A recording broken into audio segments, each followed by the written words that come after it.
ഒരു കൊച്ചു കഥയാണ്. ഒരു ദിവസം ഒരു അമ്മ ഒരു കുഞ്ഞിനെ കൊണ്ട് ഇങ്ങനെ പള്ളി ചെന്ന് മോനോട് പറഞ്ഞു, മോനെ എന്തും പ്രാർത്ഥിച്ചു, ക്രൂശിത രൂപമുണ്ട് അവിടെ, ചോര വാർന്ന് നിൽക്കുന്ന ഒരു കത്തോലിക്ക ദേവാലയത്തിൽ ഒരു ക്രൂശിത രൂപമുണ്ട്, മോനെ എന്തും അവിടെ നോക്കി പ്രാർത്ഥിച്ചു, മോനെ ദൈവം തരും.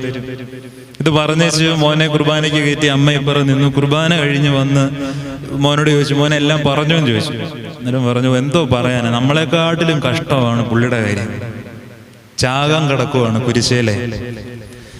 നമ്മൾ ഈ പ്രാർത്ഥിക്കാൻ പള്ളി വന്ന് ഈ മക്കളുടെ UK-യുടെ വിസ പ്രോസസ്സിങ്ങിന്റെ കാര്യം, നമ്മുടെ വണ്ടിയുടെ കാര്യം, FD-യുടെ കാര്യം, രോഗത്തിന്റെ കാര്യം ഒക്കെ നമ്മൾ പറഞ്ഞു വെക്കത്തുള്ളൂ. നമ്മൾ ഈ ലോകത്ത് വേറെ ആരോട് പറയാനാണ്? നമ്മളിത് പറഞ്ഞു വെക്കൂ. നമുക്ക് സമാധാനം വേണം, അനുഗ്രഹം വേണം, ആശ്വാസം വേണം. പക്ഷെ ഇത് പറയുമ്പോൾ ഈ ഒരു ചിന്ത നമ്മുടെ മനസ്സിൽ വേണം. നമുക്കൊക്കെ ഒരു ധാരണ, 33.5 വർഷക്കാലം ഈ ലോകത്ത് വന്ന് വല്ലാതെ സന്തോഷിച്ചങ്ങ് പോയ കർത്താവിന് എന്നാ കുറവില്ലേ?